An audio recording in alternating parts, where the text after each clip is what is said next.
नमस्कार साथियों, आज हम पॉलिटी वन लाइनर के कुछ बहुत ही महत्वपूर्ण क्वेश्चन करने वाले हैं डिस्कस। तो हमारे चैनल पर नए हैं तो चैनल को सब्सक्राइब और वीडियो को लाइक जरूर कीजिएगा। क्वेश्चन है, संविधान का वह अनुच्छेद जिसका अर्थ यह भी है कि भारतीय नागरिक अथवा दूसरे किसी भी व्यक्ति के साथ भिन्न भिन्न परिस्थिति में भिन्न भिन्न तरीके से वर्ताव किया जाएगा, वह अनुच्छेद 14 है, जिसमें विधि के समक्ष समानता की चर्चा किया गया है। उसके बाद है, नागरिकों के मौलिक अधिकार के तहत भारत के संविधान में कहा गया है कि राज्य शैक्षणिक संस्थानों को सहायता देने में किसी भी शिक्षण संस्था के साथ इस आधार पर भेदभाव नहीं करेगा कि वह अल्पसंख्यक प्रबंधन के तहत हैं, चाहे वह धर्म पर आधारित हो या भाषा पर। उसके बाद है, वह मौलिक अधिकार जिसका लक्ष्य है सामाजिक भेदभाव का उन्मूलन करना, वह समानता का अधिकार है। उपाधियों का अंत संविधान में समता का अधिकार के अंतर्गत आता है, जिसमें आर्टिकल 18 में इसके चर्चा किया गया है। मौलिक अधिकार से कानूनी अधिकार में परिवर्तन किया गया है। संपत्ति के अधिकार के जो आर्टिकल 31 में इसकी चर्चा किया गया है। वह अनुच्छेद जो सशस्त्र बल, अर्धसैनिक बलों, पुलिस बलों, खुफिया एजेंसी आदि के सदस्यों के मौलिक अधिकार को प्रतिबंधित करने या निरस्त करने के लिए संसद को अधिकार देता है, वह अनुच्छेद 33 देता है। उसके बाद है, भारत में एक व्यक्ति के अधिकार के बारे में सही कथन है। यदि किसी व्यक्ति के मौलिक अधिकार का उल्लंघन होता है तो संविधान कहता है कि पीड़ित व्यक्ति उच्च न्यायालय या सर्वोच्च न्यायालय जा सकता है।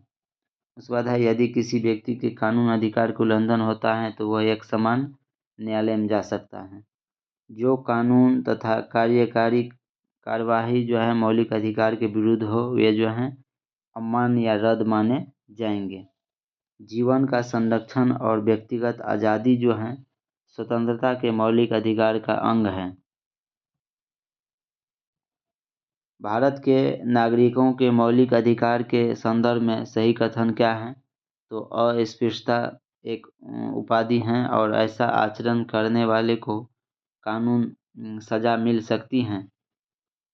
सेकेंड है, भारत के नागरिक किसी अन्य देश में उपाधि ग्रहण नहीं कर सकते हैं।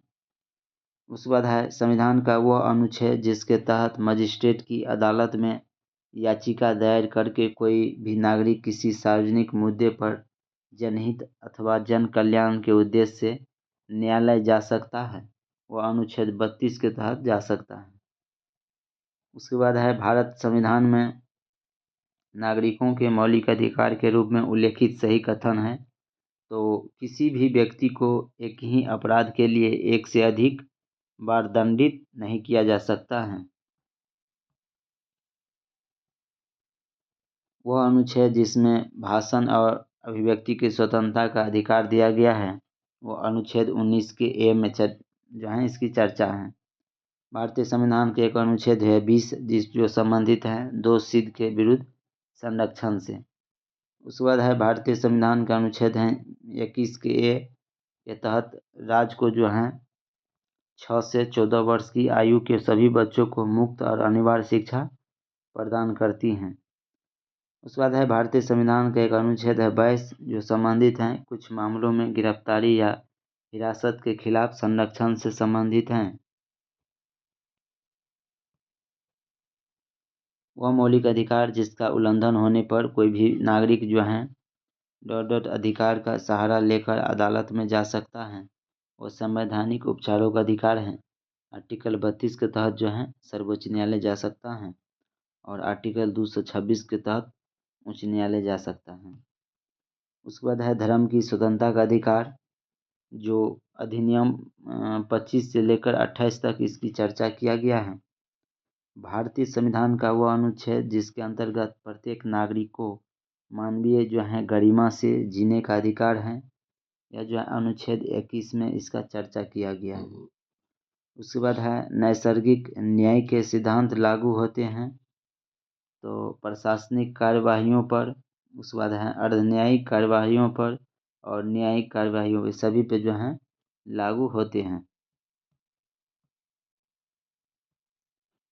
एक नागरिक द्वारा सभा करने के लिए अधिकार का प्रयोग किया जा सकता है, बशर्ते कि वह सभा शांतिपूर्ण हो, तब जो है वह सभा कर सकता है। उसके बाद है भारतीय संविधान का एक अनुच्छेद है 25 जो संबंधित है धर्म की स्वतंत्रता से संबंधित है। संविधान के एक अनुच्छेद है 14 जिसमें दिया गया है कि विधि के समक्ष समानता का अधिकार की चर्चा किया गया है। उसके बाद है भारत के संविधान में संघ शब्द का प्रयोग किया गया है अनुच्छेद 34 में। भारतीय संविधान का वह अनुच्छेद जिसमें अल्पसंख्यकों वर्गों को अपनी रुचि की शिक्षा संस्थानों का स्थापना और प्रशासन का अधिकार अधिकार जो है प्रदत्त हैं, जो अनुच्छेद 30 में जो है इसकी चर्चा किया गया है। उसके बाद है वह अधिकार जिसको डॉक्टर अंबेडकर द्वारा संविधान का हृदय एवं आत्मा कहा गया है, वह संवैधानिक उपचारों का सिद्धांत है।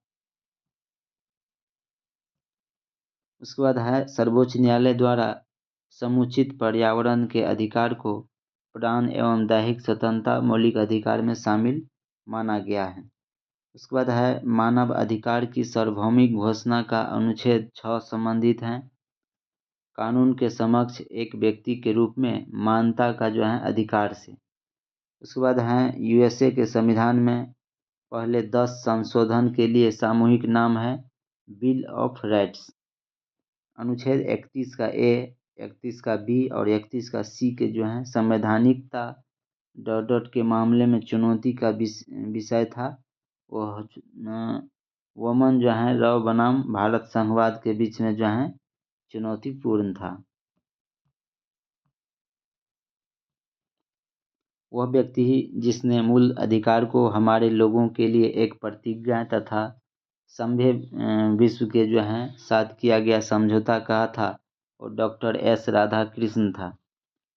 भारत के सभी नागरिकों को किसी भी पेशा या व्यवसाय करने के अधिकार को सुरक्षित करता है। वो संविधान का अनुच्छेद जो है 19 का 1 के जी जो है करता है। उसके बाद है संविधान के अनुच्छेद 19 के 1 में जी के अंतर्गत कोई मौलिक अधिकार नहीं है। मादक द्रव्यों को व्यवसाय करने का जो है कोई मौलिक अधिकार नहीं है। संविधान की प्रस्तावना सभी भारतीय नागरिक को उपलब्ध कराने के लिए वायदा नहीं करती हैं पूजा की समानता। मूल अधिकार नहीं है समान कार्य के लिए समान वेतन। यह डीपीएसपी में जो है इसकी चर्चा किया गया है, इसीलिए वह मौलिक अधिकार के अंतर्गत नहीं आएगा। उसके बाद है बालकों के लिए मुक्त एवं अनिवार्य शिक्षा का अधिकार अधिनियम 2009 प्रभाव में आया था। 1 अप्रैल 2010 से जो है वो लागू हो गया, जिसमें जो है 6 से 14 वर्ष के बच्चों को निःशुल्क जो है शिक्षा उपलब्ध कराना है। उसके बाद है भारतीय संविधान में जैसा निहित है जिसमें समानता के मौलिक अधिकार में सम्मिलित नहीं है वो आर्थिक समानता है। उसके बाद है भारतीय संविधान के अधीन केवल भारत के नागरिक को ही यह अधिकार प्राप्त है। तो धर्म, मूलवंश, जाति, लिंग या जन्म स्थान या इनमें से किसी के आधार पर भेदभाव के प्रतिषेध का अधिकार वह जो है केवल भारत के नागरिक को ही अधिकार प्राप्त है। आपातकाल स्थिति में निलंबित किए जा सकते हैं। मौलिक अधिकार को जो है आपातकालीन स्थिति में निलंबित किया जा सकता है।